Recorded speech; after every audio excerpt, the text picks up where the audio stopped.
Всех приветствую на канале Мелово. Сегодня будут новинки. Здесь что-то из Орских глин. Будет новинка по Астане, крымский глиномел, также крымская глина, башкирская новинка. Давайте сделаем следующим образом. Чтобы вам более наглядно было видно, как она выглядит из глины, я ее буду брать. И фотографию, которая у меня для этого товара сделана, я буду вам прям вставлять ее. Давайте начнем, наверное, с первой глины. Пусть это будет глина спелая. Очень она, конечно, марка, это капец.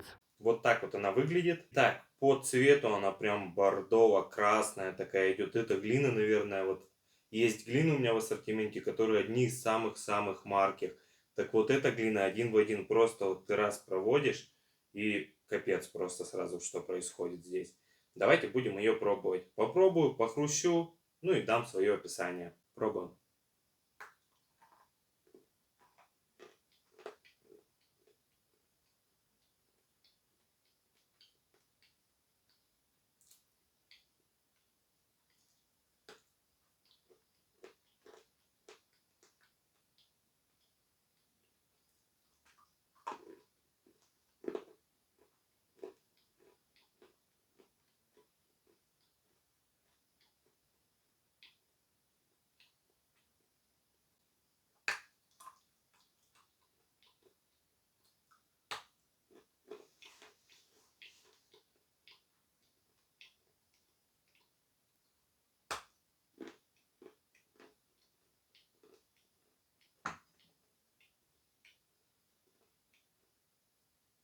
Обязательно нужно закусить молоком в данном случае.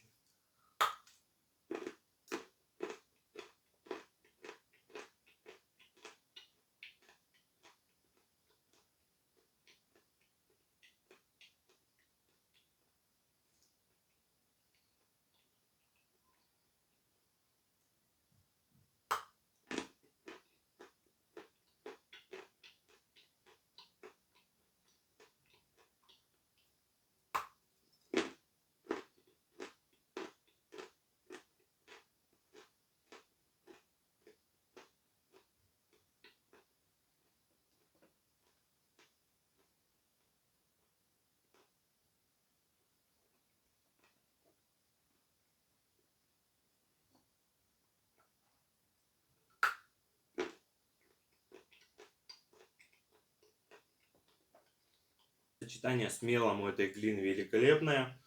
Ну, что я могу про нее сказать? Довольно-таки стандартная вот эта вот орская структура и привкус.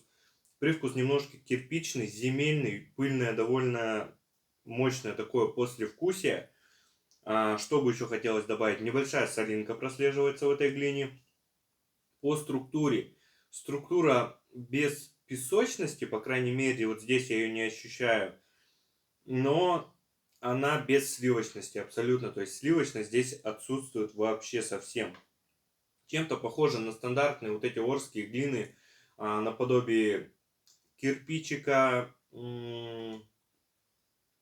пластинки, даже похоже на, кстати, крымскую глину, алакат, по-моему, точно не подскажу, но она прям такая довольно рыхлая, вкусненькая, мне понравилось. Как всегда, полное описание будет в описании ролика, там же сможете вы найти ссылки для оформления заказа. Ну, а мы будем двигаться дальше, так как описание на все эти глины я не смотрел заранее, потому что делаю всегда свое описание. По моей оценке это 6 из 10.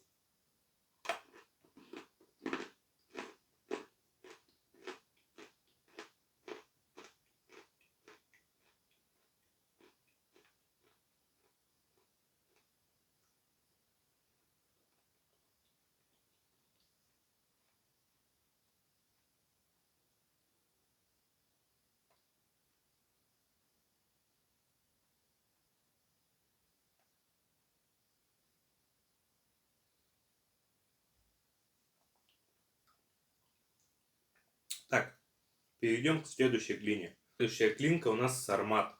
Глинка практически не маркая. Давайте будем пробовать.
Что я могу сказать по данной глине? Во-первых, ну, откусывается она довольно несложно, причем даже передними зубами. Поначалу, когда ее кушаешь, залипания будто бы, кажется, не будет вообще. Но с момента разжевывания, чем больше ты ее кушаешь, откусываешь, тем ты чувствуешь, что это залипание появляется. Хотя сама по себе глина такая чем-то похожа на АКБ, на что еще? На ту же самую массандру, то есть вот будто бы залипания в ней не должно быть. Такая довольно легонькая глина, хотя в целом по ней так не скажешь, увесистая в принципе. Вкус лично я почувствовал довольно такой травяной, насыщенный вкус и, наверное, земляной. Вот именно больше всего мне это в ней почувствовалось. Также, что хотелось бы добавить, очень сильно послевкусие напоминает и похоже на глину таврида и глину, наверное, кимбрийскую. Также в ней моментами попадаются поскрипывания, их не так много, но тем не менее они здесь присутствуют. Самое важное, вот этот вкус, именно кимбрийки, тавриды, мне раскрылся во время того, как я мелок попробовал. Прям вкусненькое, мне понравилось. Ну, наверное, 7 из 10 пусть будет у этой глины. Ну что, раскушаем крымскую. Давайте глиномел, топленое молоко. В прошлый раз мне не получилось у меня, в общем, сделать описание, так как он закончился. В этот раз он есть. Давайте сделаем описание по маркости. Средняя маркость, наверное, похожа на маркость от глиномела подвислая, вот что-то из этой серии. По цвету действительно цвет такой топленого молока. Это такая середина между, допустим, подвислым и ватутиным, то есть глиномелом и жирным сортом. Пробуем.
По описанию, когда в прошлый раз крымские глины снимали,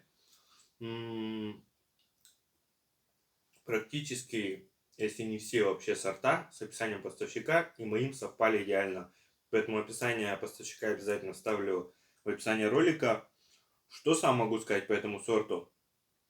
Он чем-то похож на глину Актобе, потому что структура очень пористая, легкая, сам по себе он тоже, ну, потяжелее, чем эта глина, но очень сильно похожа его структура и вес. Что еще хотелось бы сказать? То есть, допустим, если мы возьмем какую-то жирную сливочную глину, то есть это абсолютно что-то разное, наверное, это даже ближе к Орской, но она без скрипа, без вот таких вот каких-то моментов, залипания практически отсутствует, при этом довольно сливочная глина. Молочное такое послевкусие присутствует. По моей оценке, глина АКБ, допустим, мне не сильно понравилась. Ну, вот как-то вот так вот оно.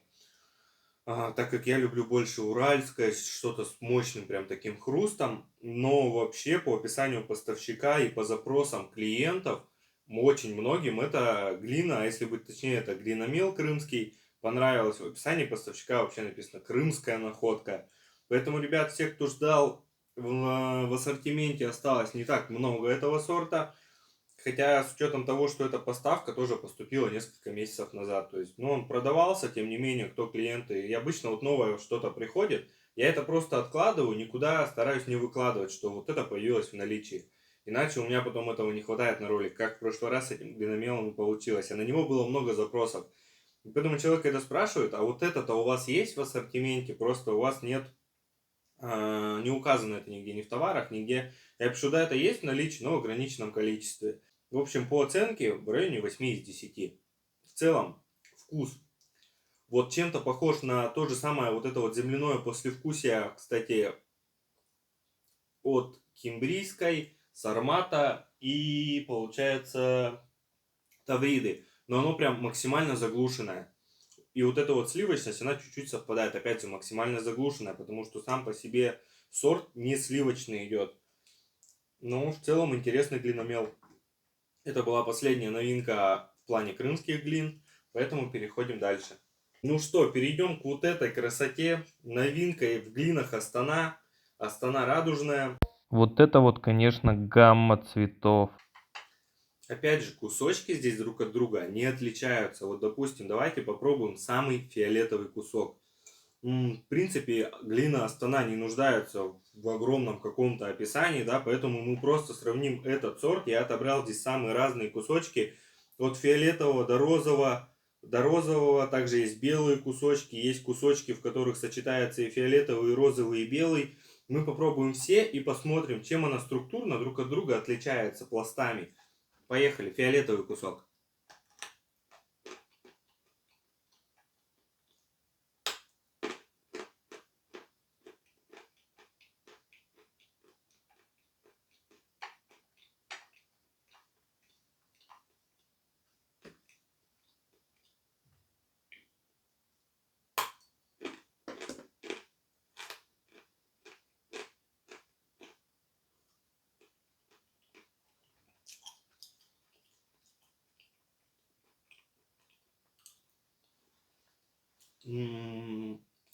Вообще, честно скажу, когда я увидел фиолетовые куски в, по сути, той же самой фиолетовой глине, просто думал название другое, радужное. Но, попробовав конкретно фиолетовый кусок, у нас имеет, конечно, что-то общее с Астаной фиолетовой, но хочу, кстати, сразу сказать, что все эти пласты Астаны радужной, они все без солинки идут. В общем, по этой Астана фиолетовая сама по себе чуть-чуть сливочнее идет, чуть пожирнее, с сильным залипанием. Это не такая, довольно такая пористая. При откусывании она даже чем-то похожа по структуре на глиномел топленое молоко. Что-то даже по типу, наверное, похоже на глину спелая. То есть структура такая довольно пористая. Хотя по виду, вот так вот, если ее трогать даже, очень сливочная, будто бы как вот Астана первая. В Астане первая, конечно, самая мощная, наверное, сливочная. Астана первая и Астана идеал. Но здесь есть кусочки более интересные. Давайте теперь попробуем тоже фиолетовый кусочек, но менее фиолетовый.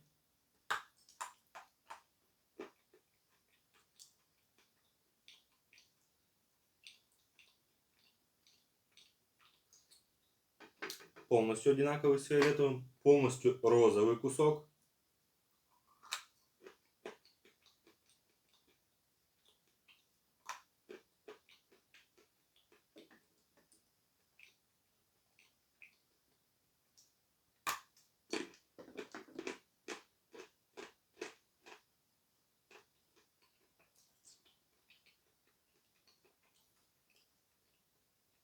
Розовый тоже ничем не отличается от фиолетового.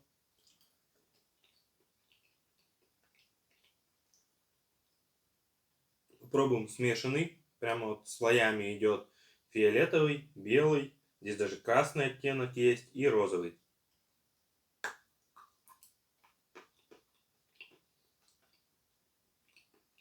Вот в это есть немножко отличие, но сейчас самый белый откушу и расскажу вам про это отличие.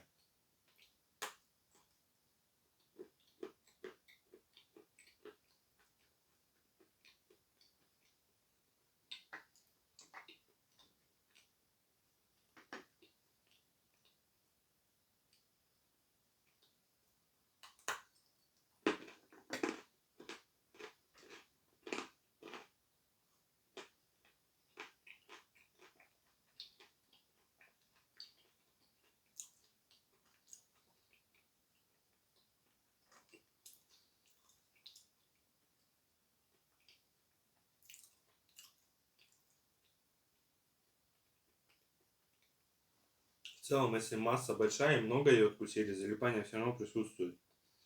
В общем, что хочется сказать. В самых фиолетовых и розовых кусочках самая большая сливочность. А вот в таких белых кусочках она еще больше на Актобе начинает походить по своей структуре. Вкус, в принципе, стандартной Астаны. Это очень пыльный такой, не молочный, а глиняно-меловое пыльное очень послевкусие. В принципе, сама по себе структура, наверное, только от Астаны отличается. И вот эти вот кусочки белые, они прям очень воздушные. То есть, если мы возьмем практически два одинаковых кусочка по виду, но один розовый, а второй более белый, то розовый гораздо тяжелее будет. То есть, ну, если вот здесь сравнивать, то тоже как бы вот этот намного тяжелее. Ну, в целом, для разнообразия это чем-то даже, наверное, не то, чтобы такое будто бы ассорти, да, в одном сорте. Потому что если взять Астану, то в ней нету какого-то пористого такого сорта легкого, для того, чтобы назвать это ассорти. Если мы возьмем Астану третью, она в принципе сама по себе очень сильно отличается от всех остальных видов, но ни одного чего-то похожего не было еще. Поэтому глинка интересная. Если взять, в принципе, все сорта Астаны, наверное, она самая вау будет. Но если мы не берем в большой расчет сливочность, потому что сливочность все-таки побольше в идеале, в первой, в желтой, наверное, даже. Какой-то такой момент. В общем, 8 из 10.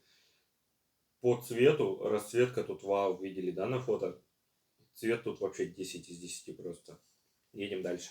Нужно уже ехать дальше, потому что я уже чувствую, как я наелся. Следующая глина у нас самоцветы. Довольно интересная раскраска у данной глины. Выглядит по фото, я думаю, вы тоже согласитесь, что просто вау. Здесь есть такие цвета, как в Астане, допустим, третий. Очень такой углубленный какой-то молочный, ближе к фиолетовому, наверное, даже.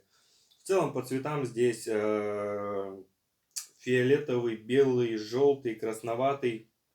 Я думаю, все эти цвета по вкусу не факт, но по структуре точно различаются. Давайте начнем вот с этого вот молочного, так скажем, цвета.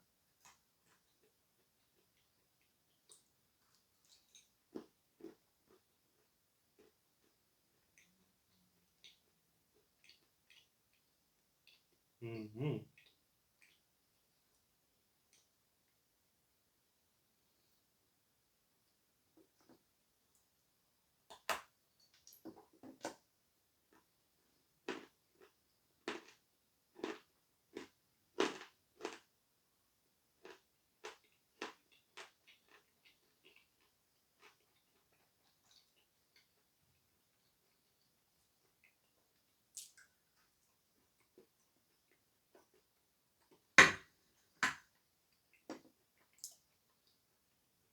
Залипание тут, конечно, я бы никогда не подумал, что когда у меня на одном столе будут находиться такие сорта, как Астана и какая-то другая глина, что кто-то ее переплюнет. Но в данном случае, раз сорт такой, эта глина с мощнейшим просто залипанием.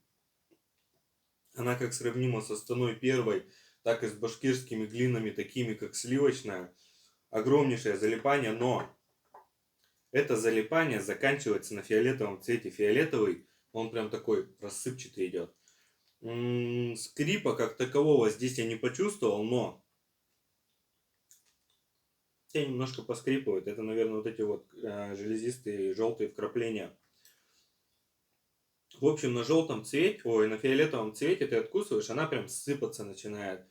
Но глинка довольно вкусная. У нее, она мне чем-то напомнила песчанку, такое травяное именно послевкусие. Не то чтобы здесь солинка, а вот именно не то, что кислинка, вот что-то такое. В общем, именно травяное больше всего ощущается и мощнейшее залипание. По оценке в районе 5 из 10, опять же, ставлю оценку относительно того, что я глину особо не люблю, особенно те, которые залипают. Я люблю жирный сливочный мел, я люблю глину уральскую, глина кис-кис. По цвету, думаю, сами видите, довольно насыщенный желтый цвет в разных своих оттенках, от очень белого к такому насыщенному оранжевому. Вот сколько я описания на нее не смотрел, и в принципе, если посмотреть на этого поставщика, вот отправляют как попало. Здесь такое отправили, тут такое отправили. То есть, вот если мы посмотрим на других поставщиков, этих же самых крымских глин, глины Астана, она в общем и в целом всегда приходит одна и та же, просто, ну, где-то по структуре есть изменения. Вот, допустим, последний раз, когда я заказывал фиолетовую, тоже немножко цвета смешались, пришел фиолетово-розовый, розовый пришел с небольшим оттенком фиолетового. Тем не менее, допустим, есть Астана розовая, и она различается, то есть чувствуется сорт тот, просто смена пласта произошла. Но здесь кому-то она белая придет, кому-то такого цвета, которого здесь даже нету в ней сейчас. Структура у всех разная, вкус разный. Я вообще этого поставщика, сказать честно, не понимаю. Вот здесь еще одна глина, к ней попозже вернемся. В общем, давайте попробуем ее. По виду она будто бы очень-очень сливочная должна быть.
У меня аж свело все. Она безумно сливочная. Более сливочная, чем самоцветы. Просто 11 из 10 здесь залипания.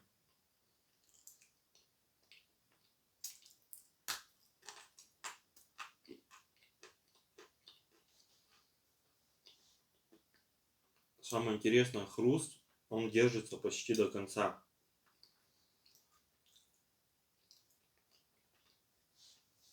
Вкус. Вкус вообще угадать в этой глине не смог. Единственное, в ней есть небольшая такая кислинка, но я не могу назвать ее травяным каким-то ноткам. Поэтому описание в интернете поищу. Самое полное свое вставлю в ролик, ну, в описание данного ролика, ну и в товары. Самый удобный, кстати, просмотр моего ассортимента это в группе ВКонтакте, ссылочка также указана в описании ролика, потому что там вот у меня в ассортименте почти 300 сортов на данный момент глин, глиномелов, кускового пиленого мела, и все, каждый сорт в ассортименте отдельно сфотографирован, и каждому дано подробное описание. Поэтому, кому интересно посмотреть, в принципе, весь ассортимент, да, чтобы, допустим, здесь же на роликах не искать, не слушать это все, так скажем. Кому интереснее именно просто быстро его увидеть, то переходите в группу ВКонтакте.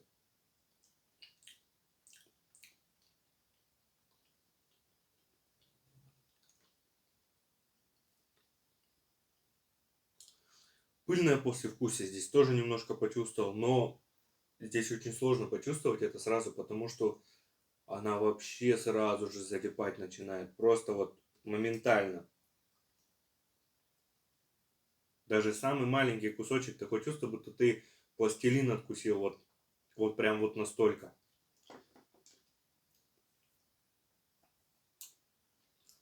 По маркости, кстати, эта глина очень-очень маркая. То есть просто ты достаточно проводишь, она чем-то даже похожа на спелую. Но у спелой это все больше проявляется, потому что там красный цвет. Здесь все-таки желтоватый, с таким, с белым оттенком. Поэтому здесь это не так легко увидеть. Но, тем не менее, очень пыльная. Вот давайте теперь перейдем к следующей глине. Здесь по оценке в районе 5, наверное, из 10, если не 4. Опять же, мое личное мнение. Новинка. В прошлый раз новинка пришла, сейчас я скажу вам какого цвета, как цвет сармата. То есть такой в сторону болотного цвета, что-то такое, наверное, да? В этот раз полностью красное. Нормальное такое сочетание вкусов, да? Цветов точнее. Просто от болотного к красному ушли полностью. Хотя там вообще ни одного красного не было в предыдущей поставке. А, Что опять же сказать про эту башкирскую глину? Ну, с виду сливочность присутствует, даже на ощупь можно понять, сливочная глина или нет. То есть, допустим, если мы возьмем топленое молоко, по нему, по ощущениям снаружи, сразу видно, как и по спелой, так и, допустим, по самоцветам, если мы смотрим на фиолетовый цвет.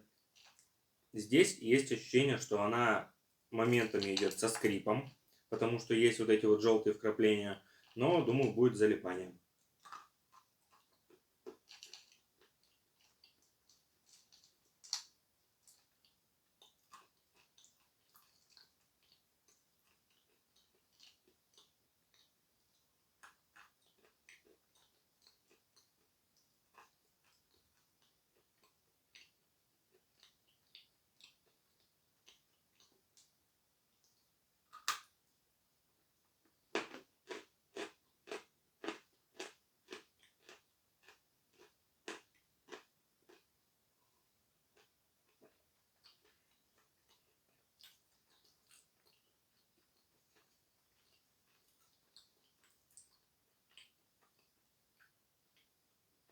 Чем-то похоже на кис-кис. Почему, опять же? Откусывается очень легко.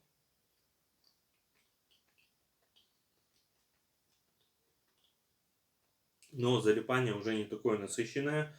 То есть ты ее откусил, и она как кис-кис очень долго хрустит, даже чуть подольше, чем кис-кис. При этом все равно в моментах она начинает уходить как пластилин, прям в густую такую массу с хорошим таким обильным залипанием.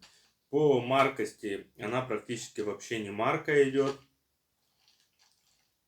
Со скрипом я тут все-таки не угадал, эти желтые вкрапления скрипа здесь не дают. Хруст хороший, вкус очень сильный земляной я здесь почувствовал. В принципе, хочу уже мело поесть. Хотя, сказать честно, что-то я объелся на этом ролике.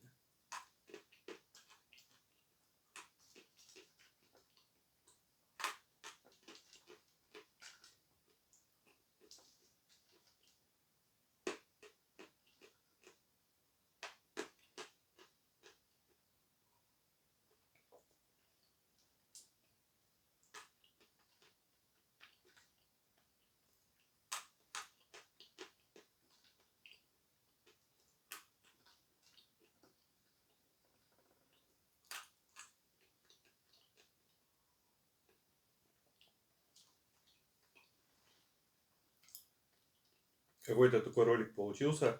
По этой глине оценка 6, 5-6 из 10. На балл 2 больше, чем у кис-киса. По своей структуре она мне понравилась, потому что присутствует хороший хруст. Что бы хотелось добавить? Наверное, это самые основные глины, которые хотелось заснять. Также в следующих роликах у нас будет две новинки по глиномелам. Это квадраты и шайбы. Одни квадраты и шайбы это глина уральская 50%, 50% мела.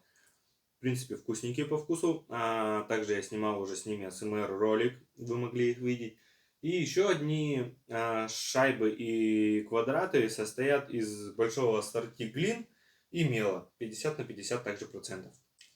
Здесь у меня для АСМР формата сорт красавчик. Уже практически в идеальной просушке. Сейчас это все надо будет почистить, конечно. Тут что-то у меня дофига крошки появилось от глины.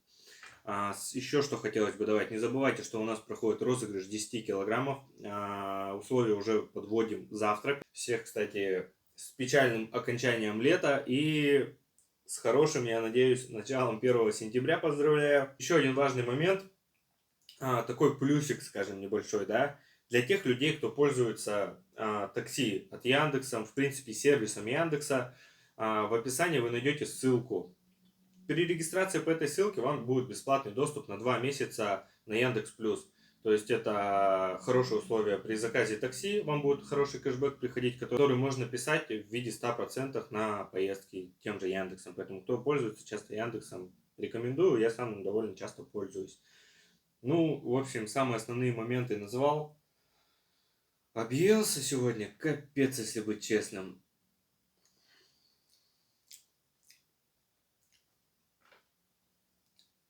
Ну, все-таки больше, чем ел.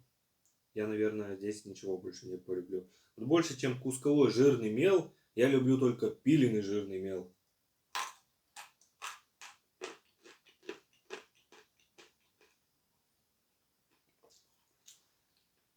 Ну и песчанка. Песчанка, тюменский. Халву не сильно люблю. Что мне еще из кускового прям нравится? Ну, Ватутин, красавчик, что-то такое. В идеальной просушке тоже довольно вкусные сорта. Но все равно в идеальной просушке пиленый мелок. Даже в сухом виде мне некоторые сорта нравятся. Такие, как, допустим, Страймат, Крупинка. Да даже классика Белая гора. Нет-нету, кусочек могу съесть из них. В общем, ребята, я всех жду вас в описании ролика, в комментариях. Пишите свое мнение, какие из этих глин вы пробовали. Думаю, многие уже попробовали радужную Астану. Она тоже давненько пришла, но вот что-то как-то руки все не доходили это все заснять. Следующий ролик, я думаю, я сниму СМР с этой тарелочкой. Здесь у нас есть сорта, что-то недоеденное и не начато есть в предыдущем СМР формате. Что-то вообще новенькое, вот как красавчик, допустим. Также я достал из банок мелки. Кто помнит, я загружал в банки и закупоривал. Там была крошка еще из старых закупываний. Также я туда добавлял сорт тюменский. Потом отдельно делал одну банку с глинами и одну банку с уральской. Все это дело у меня уже находится в тарелках на просушке. В следующих роликах также об этом поподробнее расскажу. В общем, я тут весь вообще заморался где только можно. Всем большое спасибо за просмотр. Ставьте лайки и очень скоро уже с вами увидимся.